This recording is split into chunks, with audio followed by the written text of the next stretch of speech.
नमस्कार, बखबर में आपका स्वागत है। मैं हूं राघवेंद्र सिंह। बखबर में आज हम बात करने जा रहे हैं किसानों के बारे में और खेती के बारे में। दरअसल अभी तक बात होती थी किसानों को क्या दिया जाए और क्या लिया जाए, लेकिन आज हम बात कर रहे हैं किसान मोटे अनाज के बारे में। ज़्यादा खेती करे और सरकार उस पर छूट देगी। ये इसलिए भी क्योंकि प्रधानमंत्री नरेंद्र मोदी ने इस साल को मिलेट मिशन घोषित किया है और मध्य प्रदेश में जो रकबा है वो बढ़ता जा रहा है। बारिश पे जो जिसे खरीफ की फसल कहते हैं, उसमें धान की खेती ज़्यादा होने लगी है। धान की खेती में एक तो पानी बहुत लगता है, उसके साथ साथ खाद जो होता है वो ज़्यादा लगता है, और जब धान में बीमारी आती है तो कीटनाशक दवाओं का इस्तेमाल या स्प्रे ज़्यादा किया जाता है। अब ये जो मिलेट मिशन है उसमें कोदो, कुटकी, रागी, सावा, मक्का, ज्वार, बाजरा ये सब आता है। इसमें राज्य सरकार ने आज की कैबिनेट बैठक में 80% अनुदान देने की बात की है, यानी जो किसान इसकी बोनी करेगा सरकार उस पर 80% अनुदान देगी। ये तो हुई एक बात। दूसरी बात यह कि इसके खाने से बहुत सारी बीमारियों से निजात मिलेगी। जिनको शुगर है, जिनको हार्ट की तकलीफ है, वो भी इससे बचेंगे, और ख़ासतौर से जिनको पेट की तकलीफ होती है, खासतौर से पाचन तंत्र की तकलीफ होती है, उसके बहुत सारे फायदे होंगे। तो कह सकते हैं कि मिलेट मिशन यानी मोटे अनाज की बोनी और ढेर सारे फायदे। आज इसी पर विस्तार से बात करेंगे, क्योंकि ये सेहत और किसानों की आमदनी से जुड़ा है और इसके साथ साथ पर्यावरण से भी जुड़ा है। क्योंकि अगर आप पानी का उपयोग ज़्यादा करेंगे तो फिर भूजल स्तर नीचे जाएगा, पानी की तंगी आएगी, और इसको लेकर भी गांव देहात में एक तरह का खतरा है। चर्चा के लिए इस पर मौजूद हमारे साथ हमारे वरिष्ठ पत्रकार साथी श्री रमेश शर्मा जी स्टूडियो में। स्काइप पर जुड़े हैं किसान नेता केदार शंकर सिरोही, और सामाजिक सरोकार से जुड़े रमेश सिंह भी हमारे साथ टेलीफोन लाइन पर है। आप सभी का बहुत बहुत स्वागत है। चर्चा की शुरुआत केदार जी आपसे, चूंकि आप किसान भी हैं और एक तरह से राजनीति भी करते हैं, लेकिन जब भी हम आपको बुलाते हैं चर्चा करने, राजनीति अलग होती है। राजनीति में आपका एक ही दल होता है, वो है किसानों का दल। किसानों के हित की बात, अगर सरकार अच्छा काम करती है तो उसकी आप प्रशंसा करते हैं, और गलत करती है तो फिर उसके तो आप उससे आड़े हाथों लेती हैं। लेकिन मोटे अनाज की बोनी पर क्या स्थिति है? हमारे पास जो आंकड़ा वो ये कि पिछले कई वर्षों की बात करें तो मोटे अनाज का रकबा मध्य प्रदेश में लगातार घटता चला गया है, और अगर आप मोटे अनाज की बुआई ज़्यादा करेंगे तो एक खतरा इसमें और है कि फिर दलहन का रकबा भी घट जाएगा। क्योंकि अगर कोदो, कुटकी, ज्वार, रागी, सांवा और ये सब बोएंगे तो फिर तुअर कहाँ जाएगी, इसकी बात भी करनी पड़ेगी। क्योंकि तुअर भी उसी मौसम में बोई जाती है जिस मौसम में ये मोटे अनाज की बोनी होती है, यानी बारिश का मौसम। अभी आपकी राय, फिर चर्चा को आगे बढ़ाएंगे। देखिए, जिस तरीके से अभी ग्लोबल डिमांड है और पूरे वर्ल्ड में जो प्रोडक्शन सिस्टम है, उसमें अगर हम लोग मिलेट की तरफ जाते हैं और पल्सेस की तरफ जाते हैं तो ये हमारे किसानों के लिए फायदेमंद है और हमारे देश के लोगों के लिए भी फायदा। एक तो हम जो दलहन और मिलेट, इनके बहुत अच्छे जानकार माने जाते हैं, हमारे पास इनकी अच्छी वेराइटियां हैं और हमारा जो क्लाइमेट है वो इसको अच्छे से सूट करता है। और हम लोग तो क्या, अगर तकनीकी रूप से इसका प्रोडक्शन किया जाए तो मुझे उम्मीद है कि बहुत अच्छा प्रोडक्शन ले पाएंगे। आज देखिए, सबसे बड़ी बात है मार्केटिंग की। आज पूरी जगह गेहूं और चावल का, धान का भंडार भरा पड़ा है, हर देश में इसका बम्पर उत्पादन हो रहा है। इसलिए आप देखिए, जो प्राइस फार्मर को मिलना चाहिए था वो फार्मर को नहीं मिल रहा है, और सारी जगह इसके की मार्केटिंग की क्राइसिस है। अब दूसरी बात यह है कि आज पूरे विश्व में हेल्थ कॉन्शियस होते जा रहे हैं। हर देश में हर व्यक्ति अपनी जो डाइट है उसको बैलेंस डाइट की तरफ ले जाता जा रहा है। वो अपने खाने में फ्रूट्स को ले रहा है, दूध को ले रहा है, और कई जगह लोगों ने गेहूं और चावल को छोड़ के मोटे अनाज की तरफ आ गए हैं, मिलेट्स की तरफ आ गए। हमारे देश के मिलेट्स की डिमांड भी पूरी जगह है। तो मेरा तो यही है कि अगर हम इसमें भिन्न भिन्न सिचुएशन है, सरकार के लिए भी, प्रकृति के लिए भी और किसान के लिए। अब आप देखिए, गेहूं में 5,000 लीटर एक केजी, वो इसमें धान में 5,000 लीटर पानी लगता है, गेहूं में 1,000 लीटर करीब पानी लगता है एक केजी पैदा करने में। ये 500-600 लीटर में ही पैदा हो जाता है मिलेट। दूसरा, इसमें लागत कम लगती है, फर्टिलाइजर और इनका डोज कम लगता है। दूसरा, दलहन और इनमें जमीन को सुधारने की क्षमता बहुत अच्छी होती है बजाय गेहूं और धान के। आप देखिए हम लोग ये नलवाई जलाने की बातें हो रही है, धान का जलाने की बात हो रही, पर्यावरण प्रदूषण तमाम तरह के मुद्दे सामने आ रहे हैं, जमीन हार्ड हो रही है। तो ऐसी जगह अगर हम मिलेट्स को बढ़ावा दें, दलहन को बढ़ावा दें, तो मुझे लगता है ये हमारे लिए बहुत अच्छा होगा। अब बिल्कुल। सवाल जो जी। सबसे महत्वपूर्ण आता है कि एक तो सरकारी खरीदी शुरुआती दौर में किसानों के लिए अच्छा मूल्य, और तीसरा विश्व स्तर पर इस मिलेट्स की जो हमारे यहाँ का भारत का प्रोडक्शन है, इसकी प्रॉपर मार्केटिंग। तो आप देखिए जब राइस को 200-300 रुपए किलो तक खरीद सकते हैं लोग, तो हमारे मिलेट्स को भी अच्छे से खरीदेंगे। और इसके हजार फायदे हैं, मोटे अनाज के हजार बिल, फायदे बिल, हैं, ये सबको बिल्कुल। मालूम, बस ये गिनाना है इस लौटता पर। हूँ केदार जी, लौटता हूँ। आपने अपनी शुरुआत की बातचीत में बहुत अच्छे और महत्वपूर्ण मुद्दे उठाए हैं। वो ये कि एक तो इसकी मार्केटिंग की ज़रूरत है, क्योंकि अगर मार्केटिंग अच्छी है, पुराने ज़माने में क्या होती थी कि बोलते के तो गूलर बिक जाते हैं, और जो नहीं बोलता वो अच्छा अनाज लेके भी बैठा रहता है। तो मार्केटिंग की जहाँ तक बात है, तो उसमें तो प्रधानमंत्री नरेंद्र मोदी मुझे लगता है कि ज़्यादा बड़े मास्टर हैं मार्केटिंग के और पैकेजिंग के। चाहे पॉलिटिकल मुद्दे की मार्केटिंग हो और चाहे मिलेट्स की मार्केटिंग की बात करें, तो वो तो हमें लगता है कि इस पूरे मसले में मिलेट मिशन के ग्लोबल एम्बेसडर बनकर निकले हैं। वो एक तरह से इसके ब्रांड एम्बेसडर बन गए हैं। अगर मोदी ने इस काम को हाथ में लिया तो फिर इसके बाजार में कोई इसकी मांग कम होगी, इसकी उम्मीद कम है। बाजार तो इसको मिल ही जाएगा। और आपने कहा कि इसका ग्लोबल मार्केट भी है, क्योंकि भारतीय जो मोटा मोटा अनाज है वो दुनिया में ज़्यादा श्रेष्ठ होगा। तो ये दो बातें जो आपने उठाई थी कि इसकी मार्केटिंग हो और किसानों को इसका सही मूल्य मिले। तीसरी बात जो चर्चा में निकली वो ये कि इससे पर्यावरण भी सुधरेगा, भूमि का जो जल स्तर है, भूजल स्तर, वो नीचे जाने से रुकेगा। इसके अलावा पानी का दुरुपयोग तो मैं नहीं कहूँगा, लेकिन पानी का जो ज़्यादा खर्चा होता है धान की खेती में या गेहूं की खेती में, वो खर्चा भी कम होगा। इसलिए पानी का संकट जो कल सामने खड़ा है वो शायद 10-20 साल आगे बढ़ जाए, ऐसे हम उम्मीद कर सकते हैं। रमेश सिंह जी, मेरी आवाज़ सुन पा रहे हैं? जी जी, बिल्कुल बिल्कुल। दरअसल छोटे अनाजों की, मोटे अनाज की बात कर रहे हैं, और किसानों को इसकी तरफ प्रेरित करने की बात हो रही है। तो इसमें बहुत सारी चीज़ें हैं। ये किसानों के लिए फ़ायदेमंद होगा और लोगों की सेहत के लिए भी फ़ायदेमंद होगा। इसमें हार्ट के जो मरीज़ हैं, दिल के मरीज़ हैं, जो शुगर के मरीज़ हैं, जिनको कार्बोहाइड्रेट या बाकी चीज़ों की दिक्कत होती है, वो इससे बहुत बेहतर होने वाली। क्योंकि भारत का जो अन्न है वो मोटे अनाज था। गेहूं को तो विदेशी कहते हैं, क्योंकि ये विदेशों से लाया गया अन्न था जो हमारे यहाँ प्रचलन में आ गया, और इससे मैदा बनता है, ग्लूकोज ज़्यादा इसमें होता है। तो जो लोग गेहूं की रोटी खाते हैं उनको शुगर अपने आप बढ़ जाती है। अगर वो मैदे का इस्तेमाल करते हैं तो पेट की तकलीफ बढ़ती है, क्योंकि मैदा आंतों में जाके चिपक जाता है, और फिर वो जब उसकी ब्रेड बनती है या पाव बनते हैं, वो भी आंतों को नुकसान करते हैं। तो गेहूं बहुत सी चीज़ों को तकलीफ देने वाला है, और अब तो पानी भी बहुत उसकी फसल में लगता है। आपकी राय? सरकार ने इसके उत्पादन पर 80% अनुदान देने की बात की, मदद करने की बात की किसानों को, आपका इसमें क्या कहना है? राघवेंद्र जी, इस वक्त सबसे ज्यादा जरूरत है अनाज विविधता की। आप देखिए, आज से 25-30 साल पहले, और थोड़ा पहले, मैं जब छोटा था, तो ये जो मोटे अनाज थे, ये हमारे भारत के ग्रामीण क्षेत्रों की पारंपरिक फसलें थी। जी।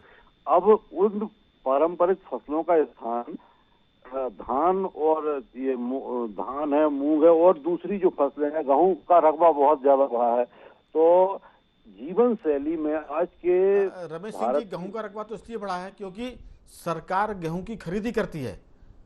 अगर वो खरीदी सरकार नहीं करती होती तो फिर गेहूं का रकबा घट जाता, क्योंकि गेहूं की लागत जो आती है उस हिसाब से बाजार में उसके दाम कम मिलते हैं। अगर मोटे अनाज को सरकार ने खरीदना शुरू कर दिया तो आप समझ लीजिए कि गेहूं का रकबा अपने आप कम होगा और मोटे अनाज का उत्पादन बढ़ जाएगा। जी। तो जो भोजन में हमारे समाजों का है, उसके पे कितने नकारात्मक असर पड़ रहा है। तो इसका मतलब ये है कि हमारी जो जीवन शैली में वर्तमान में जो आज की पद्धति है, इसको बदलने की जरूरत है। और मैं ध्यान आ रहा है कि जब हम छोटे थे,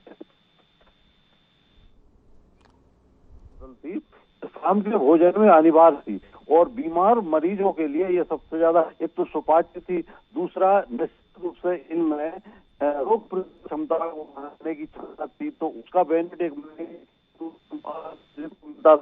बाद बाजरा में लोहा और ये जो ज्वार है, कैसी कैसी चीजें होंगी, तो इन चीजों का सीखने स्वास्थ्य अनाज विविधता रमेश सिंह जी, आपकी आवाज़ थोड़ी सी गड़बड़ हो रही है, हम इसको दोबारा कनेक्ट करने की कोशिश करते हैं क्योंकि आवाज़ कट रही है तो पूरे वाक्य सुनाई नहीं पड़ रहे हैं।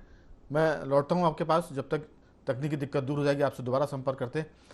रमेश शर्मा जी, दरअसल ये जो सारा मामला है वो जैसे ही इस मुद्दे को नरेंद्र मोदी ने हाथ में लिया, पूरे भारत की हम बात करें, खासतौर से मध्य प्रदेश की, यहाँ मोटे अनाज की बुआई की बात होने लगी है। अगर हम इसकी पुरानी बात करें तो मोटा अनाज पहले मध्य प्रदेश में लगभग 40 लाख हेक्टेयर में बोया जाता था। अब इसका रकबा घटकर 25 लाख हेक्टेयर आ गया और उससे भी नीचे चला गया।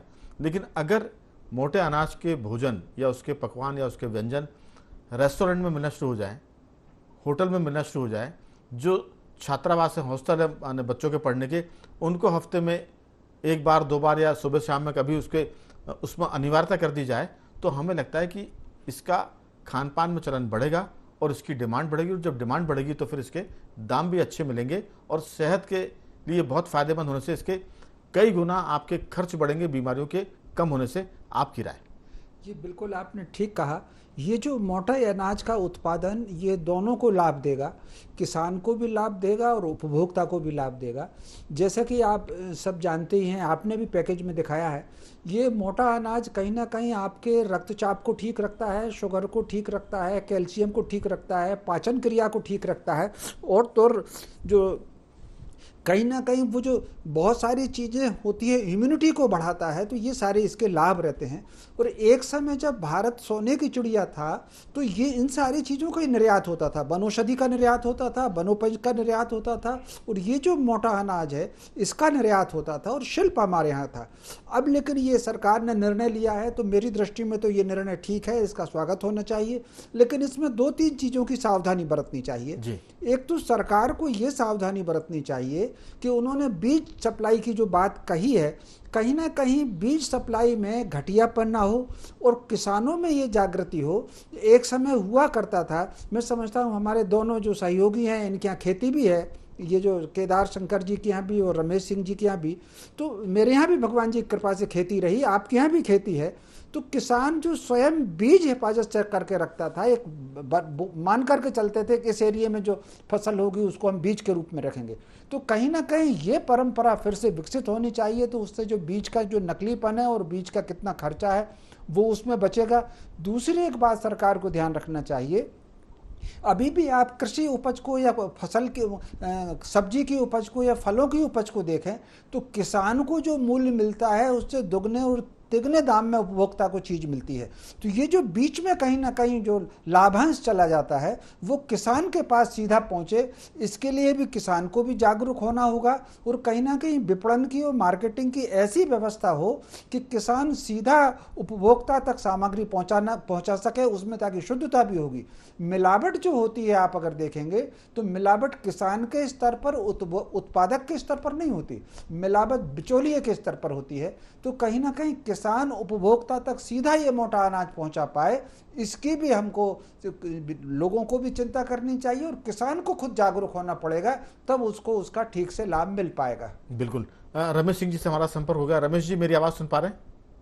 जी जी, आपकी बात अधूरी रह गई थी, जरूर उसको पूरा करें। जी, मेरा ये कहने का मतलब ये था कि ये जो मिलेट्स है, अनाज है, ये हमारे ग्रामीण क्षेत्रों में मैं बहुत पहले से बता रहा हूँ कि एक पारंपरिक खेती रही है। चाहे ज्वार हो, चाहे बाजरा हो, चाहे मक्का हो और चाहे कोदो कुटकी हो, ये एक ऐसे अनाज रहे हैं जिनका शाम के कोदो कुटकी का शाम के भोजन में हमारे यहाँ अनिवार्य रूप से बनती थी और बीमार मरीजों के लिए ये अनिवार्य थी। एक तो सुपाच्य थी, दूसरा इसमें जो तत्व है वो स्वास्थ्य को लाभदायक थे, तो बीमार बड़े जल्दी ठीक होते थे। इसलिए मोटे अनाजों का उत्पादन, इसकी संस्कृति को फिर से डेवलप करने की जरूरत है। आज भारत के किसान के खेतों से ये चीजें गायब हो गई है, एक संस्कृति डेवलप हो गई है नए अनाजों की। तो प्रधानमंत्री जी ने सही बहुत अच्छा कदम उठाया है, एक फिर से इस संस्कृति को विकसित करने का। इसका भारत के स्वास्थ्य पर भी असर पड़ेगा, अनाज की विविधता भी आएगी, जिससे व्यक्ति के शरीर की संरचना पे भी असर पड़ेगा। दूसरा राघवेंद्र जी, सबसे बड़ा फायदा हमें ये होगा कि वर्तमान जो खेती है इसमें पानी के साथ साथ उर्वरक, जो रासायनिक उर्वरक है और रासायनिक कीटनाशक दवाइयां हैं, इनकी बहुत ज्यादा बहुतायतता है, जो कि आज जो आम आदमी की बीमारियां हैं उनकी 80% बीमारी का कारण ये कीटनाशक दवाइयां हैं। तो मोटे अनाजों के उत्पादन में सबसे बड़ा बेनिफिट ये मिलेगा कि अव्वल तो कीटनाशक दवाओं की जरूरत नहीं पड़ेगी, और पड़ेगी भी तो उतनी नहीं पड़ेगी जितनी की इन वर्तमान में फसलें होती, तो इसका सबसे बड़ा बेनिफिट ये मिलेगा। बहुत सारे कीटनाशक और खाद की वजह से हमारे किसानों का उत्पादन जहरीला हो गया है, विषैला हो गया है, उससे बीमारियां बहुत हो रही है। उत्पादन तो बढ़ गया है लेकिन उसकी जो एक तरह से शुद्धता नहीं होने से वो जहरीली हो गई, और वो गेहूं और वो बाकी चीज़ें, हम अरहर की बात करें, मटर की बात करें, केदार जी भी इस बात को बताएंगे कि जिस तरह से खाद, मुझे तो मैं सुनकर बहुत चकित हो गया था। मैं अपने घर का भी एक किस्सा बताऊंगा कि हमारे गांव में जो लोग खेती करते हैं, केदार जी सुन पा रहे हैं मेरी आवाज़? दरअसल 1 कुंटल गेहूं की बुआई में लगभग 2 कुंटल 75 किलो खाद मिलाई जाती है, यानी 2.25 कुंटल खाद और 1 कुंटल गेहूं। अब उससे जो अनाज गेहूं पैदा होगा वो पौष्टिक कम होगा, वो एक तरह से रासायनिक गेहूं हो गया, वो जहरीला गेहूं हो गया। तो ये जो सिर्फ गेहूं की बात कर रहा हूँ, इसी तरह से चने में ये दिक्कत आती है। चने में भी हम बहुत स्प्रे करते हैं कीटनाशक का, DAP यूरिया बहुत मिलाते हैं। तो सीधी सी बात है कि इस पूरे मामले में, जैसा शुरुआत में आपने कहा था कि इसकी मार्केटिंग की बहुत ज़रूरत है, रमेश जी ने कहा कि बिचौलिए लाभांश ले जाते हैं, उसको बचाने की जरूरत है ताकि लोगों को सस्ता मिले अनाज और लाभ किसानों के खाते में जाए। तो इसमें जो नए किसान हैं, लिखे पढ़े किसान हैं, जो MBA करके उनके बच्चे आ रहे हैं, वो इसकी मार्केटिंग का जिम्मा उठा सकते हैं, और कुछ जिले, कुछ ब्लॉक, कुछ सेक्टर इसके उदाहरण बन सकते हैं। आपकी राय? इसमें सीधा देखिए, बहुत ही सिंपल और साधारण ऐसा इसमें है। मेरा तो ये मानना है कि सरकार अगर इच्छा शक्ति रख ले तो इससे अच्छा कोई प्रोजेक्ट नहीं हो सकता है किसानों के लिए। किसान तैयार है, क्रॉप डाइवर्सिफिकेशन के लिए वो सोच रहा है। देखिए आज बिजली इतनी महंगी हो गई है कि वो गेहूं में 4-5 पानी देगा, इतना खाद डालेगा, इतनी दवा डालेगा, उसके बाद में उसका प्राइस नहीं मिल रहा।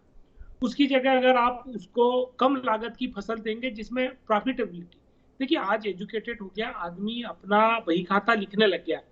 अगर उसको 1 रुपया लगा के 1.5 रुपया मिल रहा तो 50 पैसे में खुश है। अब वो 2 लगा के उसको 2 रुपया 10 पैसा मिल रहा है तो वो उसमें खुश नहीं है जी, नेट प्रॉफिट की तरफ। तो मेरा ये मानना है कि शुरुआती दौर में इस प्रोजेक्ट पर सरकार को स्पेशल पैकेज देने की जरूरत है। जो रमेश जी ने कहा कि जो फर्टिलाइजर का है, आज हमारे पास 75-80 हजार करोड़ की जो हमारी फर्टिलाइजर की सब्सिडी है, उस सब्सिडी का स्पेशल पैकेज आपको इधर देना पड़ेगा।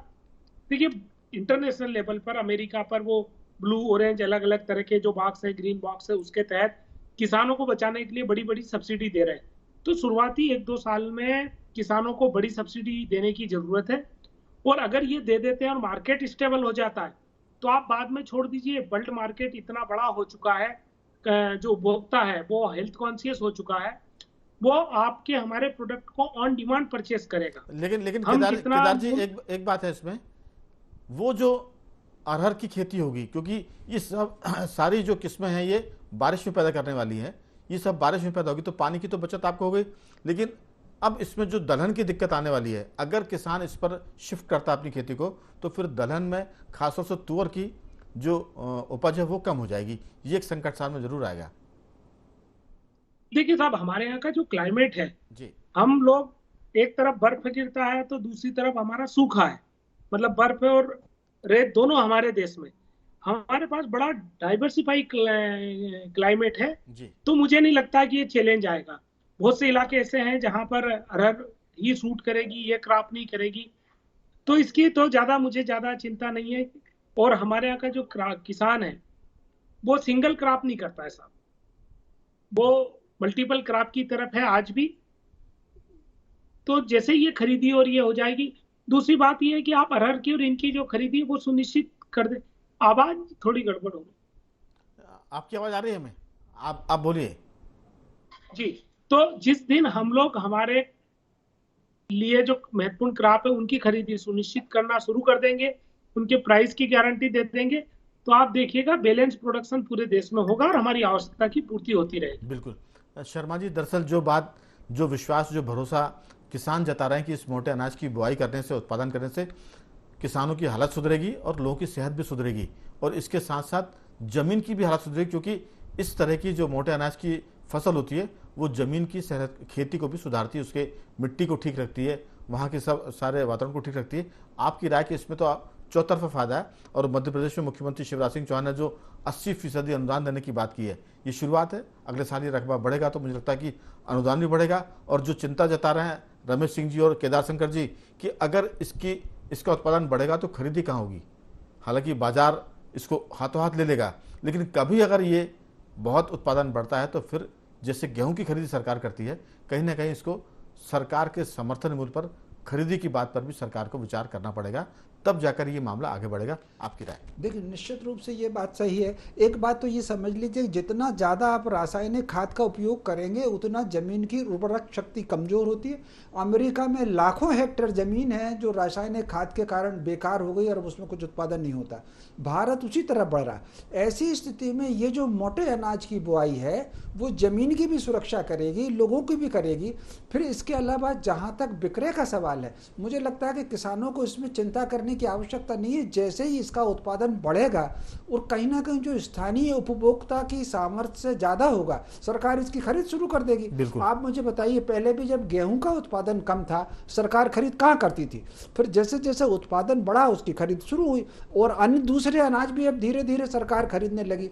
तो कहीं से उत्पादन इसका बढ़े, लेकिन इससे पहले किसानों को फसल चक्र पर विचार करके जागरूकता के साथ इसको बना लेना चाहिए और कोशिश करनी चाहिए कहीं ना कहीं जो देशी खाद है, जो जानवरों को रख करके उस तरह के कुछ कचरे को लेकर के या उन सारी चीज़ों को लेकर के चलें, जैसे फसलों को आजकल वो जलाने का सिलसिला, इस तरह की चीज़ों को बंद करके इसको किसानों को जागरूक होकर के इसमें काम करने की आवश्यकता है। बिल्कुल रमेश सिंह जी, सरकार तो कोशिश कर रही है, लेकिन अगर ये खान पान में, रेस्टोरेंट में, होटल में शामिल हो गया, अगर इसके जैसे कोई नमकीन पदार्थ बनना शुरू होगा, आलू बड़े, समोसे इसके अगर बनना शुरू हो जाए, तो हमें लगता है कि ये एक तरह के सुपर फूड में शामिल हो जाएगा।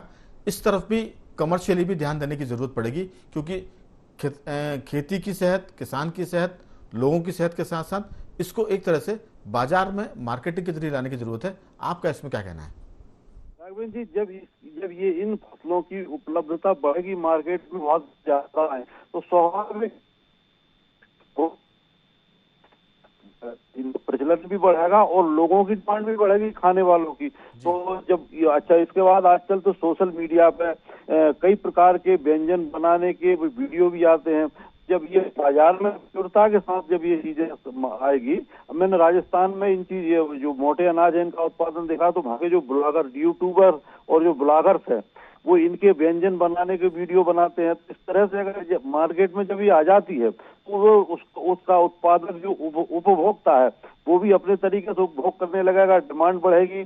और मैं आपको एक मुद्दे पर टच करना चाहता हूँ। रमेश शर्मा जी ने कहा था कि जो किसान के खेत से जिस कीमत पे माल जाता है और बाजार में जाके वो दुगने और तिगने और 4 गुने में बिकता है, तो ये बहुत चिंता। इस पर मैं जरूर ये कहना चाहता हूँ कि सरकार को इस पे एक मैकेनिज्म डेवलप करनी चाहिए और केदार भाई भी इस पे ध्यान दें कि ऐसी मैकेनिज्म डेवलप हो कि किसान के खेत से जो जिस भाव में माल जाता है उससे एक निश्चित परसेंटेज तक ही मार्केट में बिकना चाहिए। अगर मार्केट में ज्यादा बिकता है तो उसका बेनिफिट किसान को किस तरह मिलता है, इस पे एक मैकेनिज्म डेवलप करने की जरूरत है। किसान संगठनों को भी मांग करनी चाहिए और सरकार को भी इस पे आधुनिक तरीके से, चाहे वो कानून बना के करे और चाहे किसी भी रूप में करे, लेकिन इस पे कदम उठाने की बहुत जरूरत है। रमेश जी, समय की कमी है, लेकिन आपने केदार जी की तरफ एक इशारा किया तो मैं उनसे एक इस पर टिप्पणी ले लूं। केदार जी, आपका इसमें क्या कहना है कि मार्केटिंग के मामले में किसान को भी अपना कोई एक सेल बनाकर